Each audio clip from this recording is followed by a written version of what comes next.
নমস্কার। আজকে মীন রাশিকে নিয়ে বলবো। মীন রাশির ক্ষেত্রে দেবগুরু বৃহস্পতি নক্ষত্র পরিবর্তন নিয়ে। দেবগুরু বৃহস্পতি এতদিন পুষ্যা নক্ষত্রে ছিল, এবার নক্ষত্র পরিবর্তন করছে। 19 আগস্ট থেকে 31 অক্টোবর পর্যন্ত অশ্লেষা নক্ষত্রে অবস্থান করবে। অশ্লেষা নক্ষত্রে 4টি চরণই কর্কট রাশিতে পড়ছে। তো দেবগুরু বৃহস্পতির এই নক্ষত্র উচ্চ অবস্থান কি রকম প্রভাব ফেলবে মীন রাশির ক্ষেত্রে, মীন রাশির কোন দিক থেকে লাভ, কোন দিক থেকে বিশেষ সাবধান, কোন বিশেষ উপাচার এই সময়কালে করবে, এগুলো সমস্ত কিছু আজকের ভিডিওতে তুলে ধরবো। তো যাই হোক, অনুষ্ঠানটি শুরু করার আগে সবার প্রথম বলি, যেটা গ্রহের গোচর এবং চন্দ্ররাশি অনুসারে বলা হচ্ছে, কারো কোনো রকম ব্যক্তিগত পুষ্টিদের আলোচনা নয়। যদি অনুষ্ঠান ভালো লাগে তো লাইক, শেয়ার, কমেন্ট, তার সাথে সাবস্ক্রাইব করবেন। আপনারা সাবস্ক্রাইব করলে বিশেষভাবে অনুপ্রাণিত হয়। অশ্লেষা নক্ষত্র বুধের নক্ষত্র, 4টি চরণই কর্কট রাশিতে পড়ে যায়। তো কর্কট রাশিতে তো আরো 2টি নক্ষত্র রয়েছে, পুনর্বসু নক্ষত্র এবং তার সাথে পুষ্যা নক্ষত্র। তো পুনর্বসু নক্ষত্রের একটি চরণ পড়ছে, পুনর্বসু নক্ষত্র গুরুর নক্ষত্র। আর চন্দ্রমা কর্কট রাশি, চন্দ্রমা তো মানে মায়ের সংজ্ঞা দেওয়া হয়েছে। তো মায়ের মধ্যে মায়া, মমতা, ধৈর্য সমস্ত কিছুই থাকবে। তো বুধের এই নক্ষত্র কিন্তু অন্য জিনিস শিখায়, যেরকম পুনর্বসু নক্ষত্র এখানটাতে ধৈর্য, শালীনতা, একাগ্রতা এগুলো জিনিসটাকে শিখায়। তারপর হচ্ছে পুষ্যা নক্ষত্র, পুষ্যা নক্ষত্র সেবামূলক জিনিসটাকে বুঝায়, সেবা সবার জন্য করো এই জিনিসটাকে বুঝায়। তাতেও কিন্তু মান সম্মান, পদ প্রতিষ্ঠা সমস্ত কিছু বৃদ্ধি করায়। আর অশ্লেষা নক্ষত্রটা যে কি নিজের অধিকারটাকে রক্ষা করায়। অধিকার রক্ষা করায় বলতে কি, চন্দ্রমার রাশিতে, চন্দ্রমার রাশি কর্কট রাশিতে 4টি জন পড়ছে। তো চন্দ্রমা মায়ের সংজ্ঞা দেওয়া হয়েছে। তো মা তো সবাইকে সমান চোখে দেখবে। এখানটাতে সেই অধিকারের কথা বলা হচ্ছে, যে অধিকারটা মানে নিজের প্রয়োজনে জিনিস অন্যকে দিয়ে দেওয়া এবং নিজের কাজের সময় সেই জিনিসকে আবার খুঁজে খোঁজ করা। এক কথায় যে নিজের কাজের জিনিস অন্যকে দিয়ে দেওয়া, কিন্তু নিজের কাজের সময় অন্যের কাছে যখন বা নিজের জন্য সেই আফসোসটা করে যে কেন দিলাম, আমার নিজের কাজই তো হলো না। তো সেই জিনিস কিন্তু বুঝাচ্ছে এই অশ্লেষা নক্ষত্র। অশ্লেষা নক্ষত্র বুধের নক্ষত্র। বুধ হচ্ছে যুবরাজ, বালক। একটা বালক যখন কোনো খেলনা নিয়ে খেলা করে, তো তার হাত থেকে যদি খেলনাটা কেড়ে নেওয়া যায় তাহলে কি করবে? জেদ ধরবে, ক্রোধী হবে।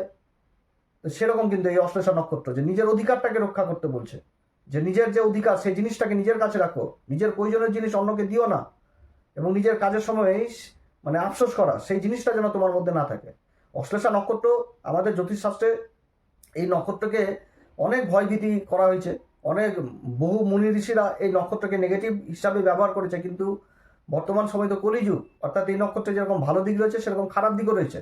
আমাদের জ্যোতিষশাস্ত্র মতে এই নক্ষত্রের যে বিস্তার সেটা হচ্ছে 106 ডিগ্রি 40 মিনিট থেকে 120 ডিগ্রি পর্যন্ত। নবমতম নক্ষত্র, 5টি তারা মিলিত এই নক্ষত্র। এই নক্ষত্র মানে কুণ্ডলিকৃত সাপ এর যে সিম্বল, এর মধ্যে যেরকম ক্রোধ থাকবে, সেরকম তেজ থাকবে, সেরকম নিজের অধিকারও থাকবে। এবং একটা কুণ্ডলিকৃত সাপকে কিন্তু সহজে বোঝা যায় না যে দৈর্ঘ্য কতটা।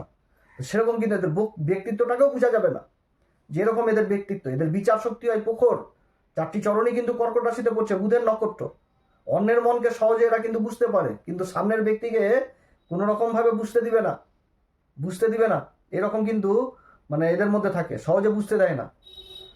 তো যাই হোক, মানে একটা ক্যালকুলেট প্রকৃতির, যে চট করে কিন্তু এরা ক্যালকুলেট করতে পারে। ভগবান কিন্তু এদের সেই রকমই বিচার শক্তি দিয়েছে, যার জন্য মানে এরা যদি নিজের ঊর্জাটাকে সঠিক দিকে লাগায় তো অনেক উন্নতির দিকে যায়। এরা নিজেকেই কিন্তু বিশ্বাস করে, অপরকে কিন্তু চট করে বিশ্বাস করতে চায় না। এবং কর্মক্ষেত্রে কি করবে? নিজের কাজকে নিয়েই কিন্তু মতলব রাখবে, নিজের কাজ নিয়েই কিন্তু এরা মতলবী। এবং সর্ব কিন্তু আবার খোলসও কিন্তু ত্যাগ করে। অর্থাৎ যে কোনো কাজ করতে গেলে এরা কিন্তু মৌখিক কাজ করে না, যেটা করবে লিখিত পরিত কাজ। আবার কিন্তু বিপরীত, যে এদের সাথেও যদি কাজ করতে হয় তাহলে কিন্তু কোনো রকম মৌখিক কাজ করা যাবে না, লিখিত পরিতই কাজ করতে হবে। চট করে আবার কিন্তু পরিবর্তন হয়ে যাবে। এদের যে ভালো দিকটা উঠে আসছে সেটাতে কি, যে এরা যদি নিজের বুদ্ধিকে, নিজের একাগ্রতাকে নিজের কর্মের দিকে লাগিয়ে দেয় তো এরা কিন্তু সম্মান, মান সম্মান, পদ প্রতিষ্ঠাও কিন্তু পায়। যেমন বড় বড় উকিল নিজের অধিকার সেই জিনিসটাকে কিন্তু নিজের আয়ত্তের মধ্যে নিয়ে আসে। চার্টার্ড অ্যাকাউন্টেন্ট, উচ্চ আধিকারিক, ব্যবসায়িক টাইকুন, বড় বড় ব্যবসায়ীদের জন্মকুষ্ঠিতেও এই নক্ষত্র থাকে। এবং তার সাথে এর যদি খারাপ দিকটা বর্ণনা করি, তো যেরকম আমাদের বর্তমান সময় হচ্ছে কি মডার্ন টেকনোলজি, কেউ যদি হ্যাক করে নেয় কিছু, বা কেউ যদি কিছু চুরি করে নেয়, তো এগুলো করতে গেলেও কিন্তু তীক্ষ্ণ বুদ্ধি সম্পন্ন হতে হয়।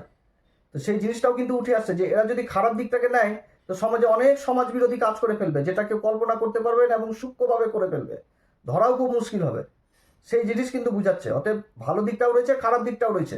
ভালো দিকে যদি এগোয়, যদি ভালো দিকে এগিয়ে চলে, তাহলে এই সমস্ত পদ প্রতিষ্ঠা পেয়ে যাবে। এই নক্ষত্রের দেবতাই হচ্ছে সর্পদেব, এবং সিম্বল হচ্ছে কুণ্ডলিকৃত সর্প। গ্রহ হচ্ছে বুধ। আর যে পুরুষার্থের কথা বলেছে সেটাও ধর্ম, এবং যে ত্রিমূর্তির কথা বলেছে সেটা কিন্তু ভোলে বাবা শিব। এরা যতই অধর্মের পথে থাকুক, কোনো না কোনো সময় ধর্মের পথে আসে। এবং এদের যে এলিমেন্টের কথা বলা হয়েছে সেটা কিন্তু ওয়াটার এলিমেন্ট। পশুর যে কথা বলা হয়েছে সেটা মেল ক্যাট, এবং যে গাছের কথা বলা হয়েছে সেটা হচ্ছে নাগচম্পা গাছ। এই তো হচ্ছে এই নক্ষত্রতে। এই নক্ষত্রটা এই মীন রাশির ক্ষেত্রে পঞ্চম ঘর পড়ে গেছে কর্কট রাশি। তো পঞ্চম ঘর কর্কট রাশিতে 4টি চরণই পড়ছে, আর দেবগুরু বৃহস্পতি আবার এই নক্ষত্রে এবার উচ্চ অবস্থান করবে। তো দেবগুরু বৃহস্পতি কি মায়া, মমতা, পরোপকারিতা, ধর্ম, তারপরে কি নৈতিকতা, দার্শনিকতা, সমস্ত কিছু কিন্তু গুরুর মাধ্যমে উঠে আসছে। অন্ধকার, অজ্ঞানতার যে অন্ধকার সেটা জ্ঞানের আলো দ্বারাই তো পূরণ হয়। তো দেবগুরু বৃহস্পতির এই নক্ষত্রে যে অবস্থান কি ভূমিকা দিবে সেটাও কিন্তু পঞ্চম ঘরে। এবং দেবগুরু বৃহস্পতি এই যে মীন রাশির ক্ষেত্রে এই নক্ষত্রে অবস্থান করছে, তার যে দৃষ্টি প্রভাব, পঞ্চম দৃষ্টি থাকছে ভাগ্যের ঘরে, সপ্তম দৃষ্টি থাকছে একাদশ ঘরে, এবং নবম দৃষ্টি থাকছে রাশির উপর, অর্থাৎ নিজের রাশিকেই দেখছে। এবং সেই রাশির উপরেই কিন্তু আবার শনিদেব বক্রী অবস্থায় পড়ে রয়েছে। তো শনির উপর দেবগুরু বৃহস্পতির দৃষ্টি পড়ছে। তো শনির উপর যখন দেবগুরু বৃহস্পতি নবম দৃষ্টি পড়ে সেখানে তো বিশেষ কৃপা। আর শনি কিন্তু এখন বক্রী অবস্থায় রয়েছে। তাহলে এই বুধের নক্ষত্র থেকে দেবগুরু বৃহস্পতি কি এমন প্রভাব, কোন দিক ভালো, কোন দিক খারাপ, কোন বিশেষ উপাচার, এগুলো সমস্ত কিছু এই ভিডিওর মাধ্যমে তুলে ধরবো। তো সবার প্রথম বলবো হচ্ছে কোন দিক থেকে ভালো অবস্থান হতে যাচ্ছে এই অশ্লেষা নক্ষত্রে এই দেবগুরু বৃহস্পতির। তো নবম ঘরে দেবগুরু বৃহস্পতি দৃষ্টি পড়ছে, তো ভাগ্যকে অটোমেটিক সক্রিয় করবে এই সময়কালে। দীর্ঘদিনের আটকে থাকা কাজকে এগিয়ে নিয়ে যেতে পারবে, এবং দূরের মানুষের কোনো সহযোগিতাও এই সময়কালে আসবে। ভাগ্যের ভাগ্য একটা সহায়ক পরিস্থিতি তৈরি করবে যে কোনো পরিস্থিতিতেই, ভাগ্যের সঙ্গটা পাবে এই সময়কালে। আবার একাদশ ঘরে দেবগুরু বৃহস্পতির শুভ দৃষ্টি পড়ছে, এটাও তো একটা অত্যন্ত গুরুত্বপূর্ণ দৃষ্টি। তো নতুন আয়ের রাস্তা তৈরি করবে, ব্যবসায় লাভ থাকবে, পুরনো পাওনা ফেরত পাওয়ার সময় এই সময়কালে, এবং পরিচিতি মানুষের দ্বারাও কিন্তু আর্থিক সমৃদ্ধি এই সময়কালে হওয়ার সম্ভাবনা থাকবে। আবার পঞ্চম ঘরে দেবগুরু উচ্চ বৃহস্পতি, তো শিক্ষার দিকটাও কিন্তু যথেষ্ট এই সময়কালে ভালো উঠছে দেবগুরু বৃহস্পতি, কারণ পঞ্চম ঘরে থেকেই কিন্তু উচ্চ দৃষ্টি দিচ্ছে। একদম পঞ্চম দৃষ্টি যে পড়ছে ভাগ্যের ঘরে, যেটা নবম ঘর, সেখানটাতে উচ্চ শিক্ষা এবং রাশির উপর দৃষ্টি থাকছে, রাশিকে প্রভাবিত করছে। শনি বক্রী, তার উপর দৃষ্টি থাকছে, লাভের ঘরে দৃষ্টি থাকছে। তো দেবগুরু বৃহস্পতির এই যে উচ্চ দৃষ্টি এবং পঞ্চম ঘরে যে অবস্থান, এই সময়কালে কি হবে, যারা পড়াশোনার মধ্যে রয়েছেন তাদের জন্য যথেষ্ট ভালো। উচ্চশিক্ষা, পরীক্ষা, জ্ঞান অর্জন, গবেষণা, প্রযুক্তিবিদ্যা, মডার্ন টেকনোলজি, এগুলো কাজে বিশেষভাবে সফলতা কিন্তু পাওয়ার সম্ভাবনা থাকবে। আবার পঞ্চম ঘর প্রেম ভালোবাসার ঘর, সন্তানের ঘর। তো দেবগুরু বৃহস্পতি উচ্চ অবস্থায় অবস্থান এই নক্ষত্রে পঞ্চম ঘরে অবস্থান। তো পঞ্চম ঘর প্রেম সন্তানের ঘর, তো দেবগুরু বৃহস্পতি উচ্চ হয়, প্রেমের সম্পর্কের ক্ষেত্রেও একটা কিন্তু ভালো ইতিবাচক পরিবর্তন হবে, এবং সন্তানের দিক থেকেও কিন্তু সুখবর। অর্থাৎ পিতামাতারা সন্তানদের নিয়ে যারা চিন্তা ভাবনা করছিলেন সেই চিন্তা কিন্তু এই সময়কালে দূর হবে। আবার মীন রাশির উপর বক্রী শনি অবস্থান করছে। তো শনির অবস্থান কি হচ্ছে, ধীর গতি নিয়ে আসলেও গুরুর দৃষ্টিতে একটা কি হয় যে নবম দৃষ্টি পড়ে যাওয়া মানে সেই কাজের গতি চলে আসা। এবার অশ্লেষা নক্ষত্রে অবস্থান করছে। তো অশ্লেষা নক্ষত্রে অবস্থান করলে কি হবে, আগে বললাম যে ক্রোধী, জেদি, তারপরে হচ্ছে নিজের অধিকার, এই জিনিসটাকে বুঝাচ্ছে। তো যতই চাপ আসুক আর যতই বিলম্ব আসুক, এই সময়কালে কর্মক্ষেত্রে দায়িত্ব যথেষ্ট বৃদ্ধি পাবে। এবং সরাসরি দেবগুরু বৃহস্পতি নবম দৃষ্টি কিন্তু শনির উপর পড়ছে। যত রকম কঠিন প্রভাব থাকুক, সেই কঠিন প্রভাবকে সামনে নিয়ে একটা ভালো জায়গা তৈরি করে ফেলবে এই সময়কালে এই মীন রাশি। বহু রকম আটকে থাকা কাজ নিজের আয়ত্তে নিয়ে আসতে পারবে, নিজের অধিকারটাকে দেখাতে পারবে, নিজের জ্ঞানের দ্বারা, নিজের বুদ্ধির দ্বারা, নিজের কৌশলের দ্বারা। কৌশলী চিন্তা ভাবনা হয়ে যাবে এই সময়কালে, যে নিজের আয়ত্তে নিজের কাজকে, নিজের কর্মকে কিভাবে নিয়ে আসা যায় এই নক্ষত্রে।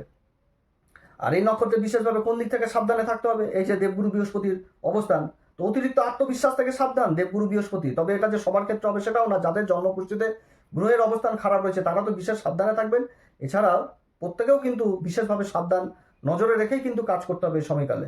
তথ্য দিকে আত্মবিশ্বাস থেকে সাবধান, তারপরে সিদ্ধান্ত নেওয়ার ব্যাপারেও যথেষ্ট সাবধান, তারপরে বিশেষ করে অর্থ, ব্যবসা, বিনিয়োগ, এগুলো দিক থেকেও কিন্তু সাবধান।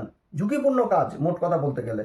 এবং প্রেম ভালোবাসার দিক থেকে, বিশেষ করে আবেগ, এই জিনিসটাও দিক থেকেও বিশেষভাবে সাবধান। বেশি কিছু প্রত্যাশা করা যাবে না সম্পর্কের মধ্যে, যতদিক প্রত্যাশা করে নিলাম সেদিক থেকেও সাবধান। এবং বক্রী শনি রাশির উপর থাকছে, তো মানসিক চাপ তো থাকবে। তো মানসিক চাপ যে সময়ের মধ্যে সেই কাজ কমপ্লিট নাও হতে পারে, এই দিক থেকেও কিন্তু বিশেষভাবে অধৈর্য না হয়ে কিন্তু কাজ করতে হবে। তারপরে কি বহু লাভের সুযোগ আসবে, এটা ঠিক। কিন্তু দেবগুরু বৃহস্পতির যে অবস্থান, এটাতে সুযোগ আসছে, এটা ঠিক। কিন্তু অত্যধিক লোভ, লালসা, এগুলো হওয়ার থেকেও কিন্তু বিশেষভাবে সাবধান, যে ভুল পথে কোথাও বিনিয়োগ করে দিলাম। তো এই জায়গাটাও বিশেষভাবে খেয়াল রাখতে হবে।